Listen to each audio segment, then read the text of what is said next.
What's up, everybody? My name is Vince. Welcome to the channel. In this video, we're going to be talking about circular saws and how people, I think unintentionally, but they ruin their circular saw by using blades or attachments, whatever you want to call them. They use them with their circular saw, and then what happens is it relegates that tool to a single purpose. I'm going to talk about why it would get relegated. I'm going to talk about what you should do. There's a solution to the problem.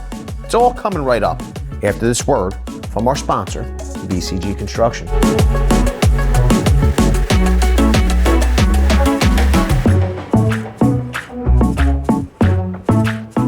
Here's the deal. This is Milwaukee's worm drive style circular saw. It's left line of sight. It's powerful. It's not a bad tool. If you're on the M18 platform, you like a left line of sight circ saw, in 7 1/4 is a good circ saw, okay? This is the deal. People will ask me, is it powerful enough to maybe throw a diamond blade on here, a segmented blade, or a metal cutting blade? Diablo, I love them, sells a Metal Demon, I believe it is. It's a metal cutting blade, and it's an awesome blade.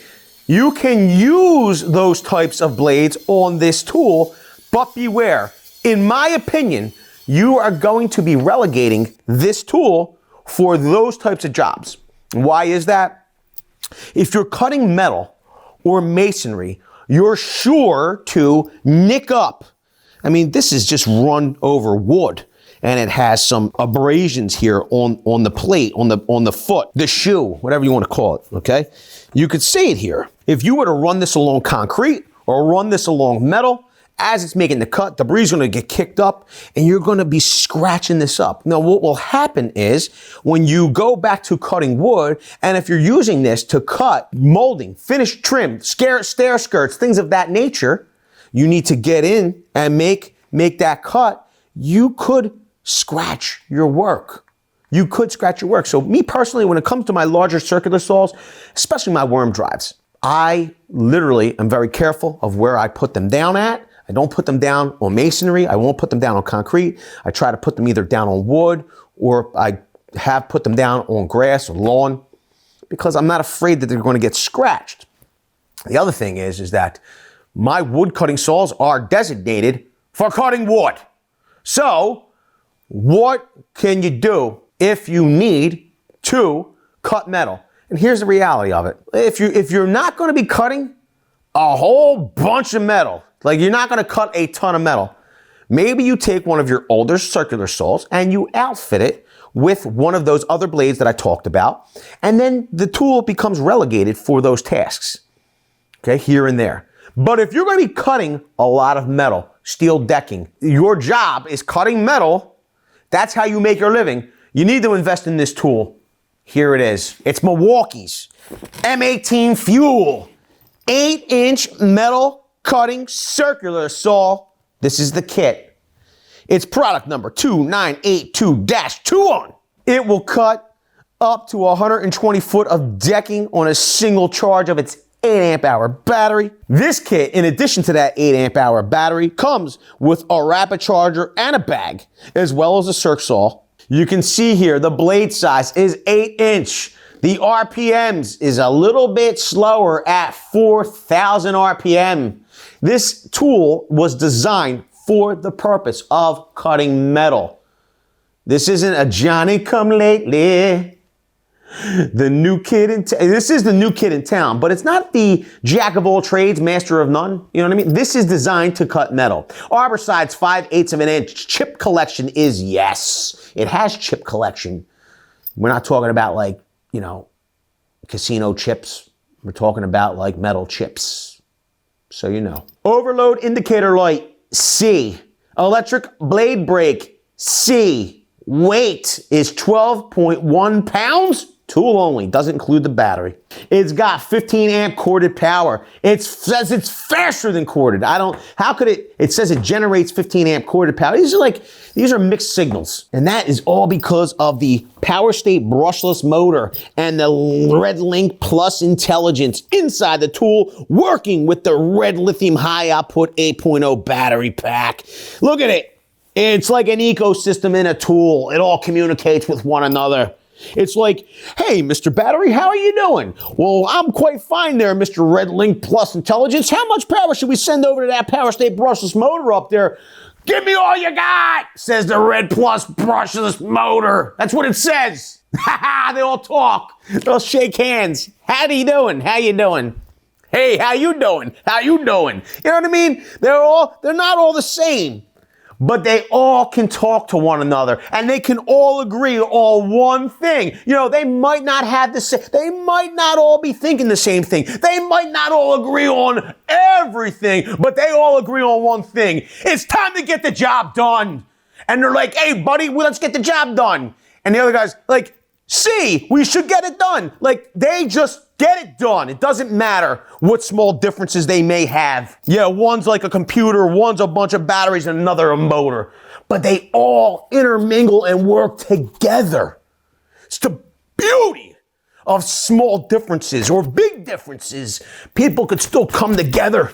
It's like a mixing pot. It's beautiful. I'm kind of wondering why they decided to go with the 8 amp hour battery on this tool. I know the motor's moving a little bit slower, but why not the 12 amp like the worm drive style? I want to know. Leave it down in the comment section below. Do you think Milwaukee got too much backlash on the weight of the saw or the weight of the battery? Like, what do you think was the reasoning behind not putting the 12 amp hour battery with this saw? I want to know. Out of the box first comes the charger. This is Milwaukee's rapid charger. Pretty cool. If you're buying the kit, you'll have a chance to either win a 10-piece combo kit or a t-shirt if you enter that number at the address on this tag. I'm going to enter my number at that address so I can win, okay? But did you know that you can win some stuff if you buy a kit from Milwaukee? Bet you didn't. I bet you didn't. If you want to find out more about their rapid charger or maybe even their superchargers, this way you have some options. We'll link a playlist over here for you to go and check out. You'll learn more about these chargers. Second out of the box comes that 8 amp hour battery. Here's another thing that a lot of people don't know. And I know you probably don't know it, and it's fine because, you're new here, so you might not notice. These XC 8.0 batteries are literally dimensionally the same as the 6 amp hour batteries. The difference lies in the quality of cells within the battery. That's what gives it the extra runtime. Did you know that? Leave it down in the comment section below if you did. Okay, I know you're all just going to, even the people that didn't know are probably just going to be like, yeah, I knew. We have a little strap. One of my first kits in the lithium ion realm. It was a bag very similar to this with this strap. Put a lot of miles on the bag, a lot of miles on the strap. Matter of fact, when I decided to upgrade to hard boxes, I actually gave this to one of my guys. They love the bag. They like the bags. So, it's a nice bag. I will say, I feel like the bags on the M18 kits seem a little sturdier. Wow. There's a lot of metal, especially the guard. I don't know if this is all magnesium or what. The base plate looks like steel. There is some plastic here. They have a nice top handle. We have a guard lever. Is that what we would call that? You can move back that guard. There's no handle here because of this guard, but we have a little lever here to move that guard up. We have a blade adjustment down here. Blade adjustment lever, anywhere from 0 all the way to 2.5 inches. In depth. So it's still in that bag are the instructions. You're going to want to read these thoroughly. Don't just use this video as all of your instruction. You're going to still want to read these. Also inside that bag is Milwaukee's metal and stainless 8-inch 42 tooth medium to thick metal and stainless cutting blade. It says it's good for stainless, aluminum, steel, strut, and all thread. But I wonder how cleanly it would cut all thread. A lot of times, if you cut all thread with a recip saw, it will create a burr that needs to be ground off so that you can actually start your nut onto your all thread. I wonder if if I have the all thread, maybe we'll just cut like a couple bolts or something with this. So to install the blade, let's start by removing the battery before you all start yelling, "You remove the battery." We have our hex key. I'm honest with you here. I'm just winging it. I'm gonna pull this latch back. We're gonna open our cover, and we're able to access our retention bolt and washer. There's a stop here. I will tell you this much. Once again, this button to stop the drivetrain here is all metal. This is not plastic. This is metal. All metal. Very serious with this tool. Oh, you see that? You have to push this back further. Wow. All right. We'll put our washer back on, put our screw back in. We're going to push down on our plunger down here, and then we're going to just snug up our blade. Boom, done. Then what we're going to do is we're going to take our Allen key, we're going to put it back here for safekeeping. It won't work with the cover off. See that? Why won't it work? I guess this is a safety mechanism to keep the saw from operating.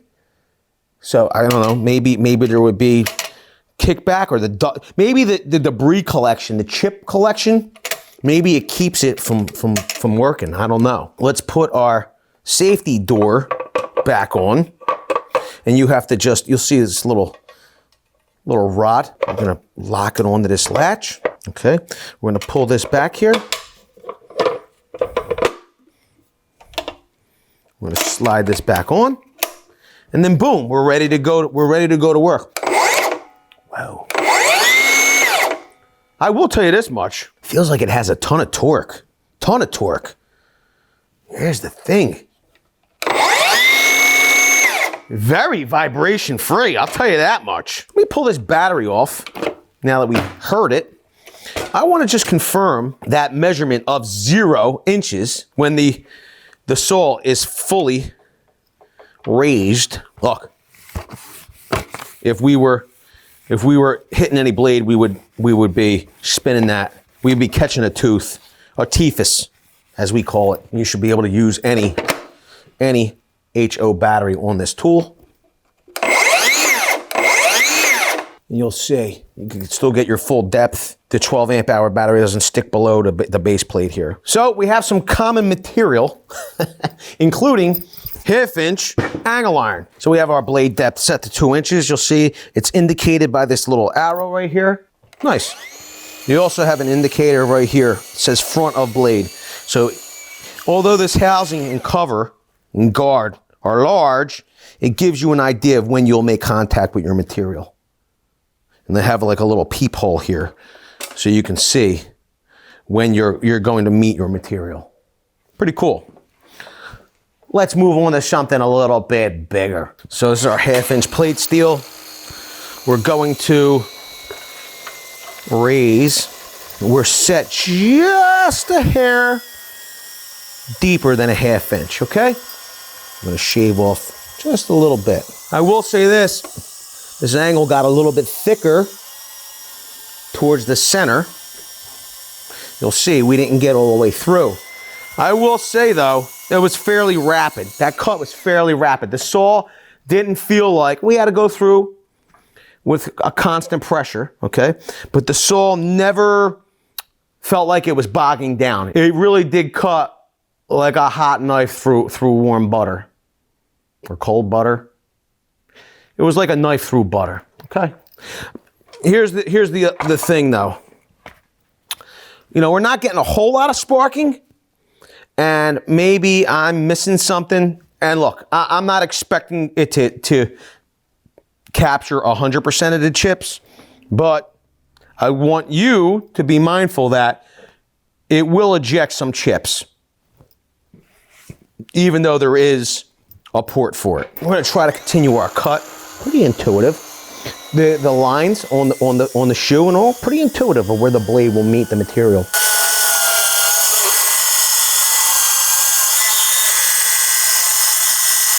We made our way through the material. Did pretty good here. Maybe at the other cut, the previous cut, maybe I kind of lifted up. I don't know. but you'll see it made it all the way through here. I will let you know, and I don't know if you're able to see it, as I was moving through the material, I was getting some strobing from this LED. Now, I will say with no ear pro on, okay, or, you know, a loud job site, with your ear pro on, maybe you are not going to be able to audibly tell that the saw is stalling, okay, or you're straining the saw, so that's why that visual indicator is there. Pretty cool. I like that they added that. Let's move on to one more test. I'm going to ride the jaw horse, make a cut through that all thread, and we'll see if our wedge bolt, which is acting as our all thread, is nut ready. In an effort to make it through the all thread with the carbide teethuses in the most contact with the bolt, I went too shallow. I'll have to do it again.